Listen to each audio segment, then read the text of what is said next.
திருவல்லிக்கேணி பெண் பிள்ளை இரகசியம் 53ஆம் இரகசியம்.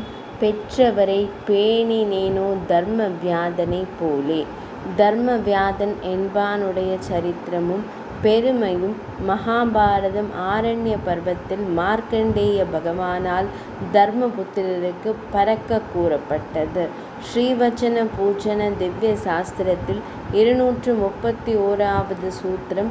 ரிஷிகள் தர்மவியாதன் வாசலிலே துவண்டு தர்ம சந்தேகங்களை சமர்ப்பித்து கொண்டார்கள் என்பது இந்த சூத்திர வியாக்கியானம். தர்மவியாதனின் பெருமையை பரக்க பேசுகிறது. ஒருவருடைய ஜென்மத்தை இட்டோ தொழிலை இட்டோ இகழலாகாது. ஞானானுஷ்டானங்களை கௌரவிக்க வேணும் என்பதற்காக அவதரித்த சூத்திரம் இது. இந்த சூத்திர வியானத்தை உதவி கொண்டு இவ்வார்த்தையின் விவரணம் எழுதப்படுகிறது. ரிஷிகள் ஞானாதிகர்கள், 4 வேதங்களையும் நன்கறிந்த பெரியவர்கள். தர்மவியாதன் தாழ் குலத்தவன். கசாப்பு கடையில் இறைச்சி விற்று பிழைப்பு நடத்துபவன். மாதா பிதா சுஷ்ருஷா விசேஷத்தால் சகல தர்ம சூக்ஷ்மங்களையும் அவன் அறிந்திருந்தபடியால் வேதமறிந்த பெரியோர்களும் தர்ம விஷயங்களில் தமது சந்தேகங்களை அவனிடம் கேட்டு தெளிந்தார்கள். இவன் பெயர் வியாதன். ஞான பூர்த்தி கொண்டு தர்ம வியாதன் எனப்பட்டான். கௌசிகன் எனும் அந்தணன் நன்றாக வேதாத்தியாயனம் பண்ணியவன். ஒரு நாள் ஒரு மரத்தின் கீழ் அமர்ந்து வேத வாக்கியங்களை சொல்லிக் கொண்டிருக்கையிலே அம்மரக் கிளையிலிருந்து ஒரு பக்ஷி இட்ட எச்சம் அவன் மேல் விழுந்தது. அவன் கோபத்துடன் மேலே பார்க்க அப்பக்ஷி செத்து விழுந்தது. அந்த பிராமணன் அதனால் தன் வேதோச்சாரணத்தின் பலத்தை அறிந்தான். இருப்பினும் தான் கோபப்பட்டு ஒரு ஜீவன் முடிய காரணமானதை பற்றி வருந்தினான்.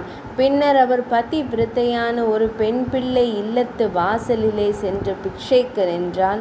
அப்பெண் பிள்ளையின் கணவன் அப்போது வெளியில் வேலை செய்துவிட்டு இளைத்து வந்ததனால் அவள் அவனுக்கு செய்ய வேண்டிய சிற்றூஷைகளை முதலில் செய்துவிட்டு கௌஷிகனுக்கு தாமதித்து பிக்ஷையிட்டாள்.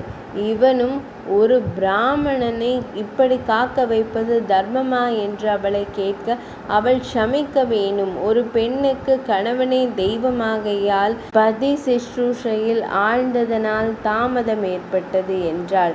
கௌசிகன் மேலும் அவள் செய்தது முறையன்று என்று பேசவே அவள், நானும் ஒரு பக்ஷி அன்று. வயதான அன்னை தந்தையரை கவனிக்காமல் தன்னிச்சையாக திரியும் உம்மை போல் அன்று காணும் நான். பிராமணனுக்கு கோபம் ஆகாது. தர்மங்களை நன்கு அறிய விருப்பம் உண்டாயின் மிதிலையிலே தர்மவியாதன் என்பான் ஒருவர் உண்டு. அவன் பக்கலிலே சென்று கேளும் என்று சொல்லி அனுப்பினாள். கௌசிகனும் அப்பெண் பிள்ளையை வணங்கி மிதிலைக்கு சென்று தர்மவியாதன் இல்லத்தை தேடி கண்டறிந்து அவன் மாமிசம் விற்பவன், தாழ் குலத்தோன் என்பது அறிந்து அதிர்ச்சி அடைந்தான். தர்மவியாதன் இவனை கண்டு, பிராமணோத்தமரே, உமக்கு சுபம். அந்த மகா பதிவிரதையான பெண்மணி உம்மை இங்கு அனுப்பினாள் போலும். நீர் வந்த காரியம் எனக்கு தெரியும். வாரும், நாம் இல்லம் செல்லலாம் என்று அவரை தன் இல்லத்திற்கு அழைத்து போய் முதலில் தன் தாய் தந்தையருக்கு செய்ய வேண்டிய பணிவிடைகளை செய்து முடித்துவிட்டு கௌசிகனை அழைத்து அவனுக்கு மனித வாழ்க்கை பற்றியும் கடமைகளை பற்றியும் சிஷ்டாச்சாரங்களையும் விளக்கி கூறி பின்னர் கௌசிகன் தர்ம விஷயமாக கேட்ட சம்சயங்களுக்கு எல்லாம் தெளிவாக பதில் உரைத்தான். அதன் பின்னர் கௌசிகனும் தன்னூர் சென்று தான் செய்ய தவறிய கடமைகளை தாய் தந்தையருக்கு செய்து வரலானான். கௌசிகன் கேட்ட சந்தேகங்கள், அவற்றுக்கு வியாதன் அளித்த சமாதானங்கள் எல்லாம் மார்க்கண்டேயரால் தர்மபுத்திரருக்கு எடுத்து கூறப்பட்டன.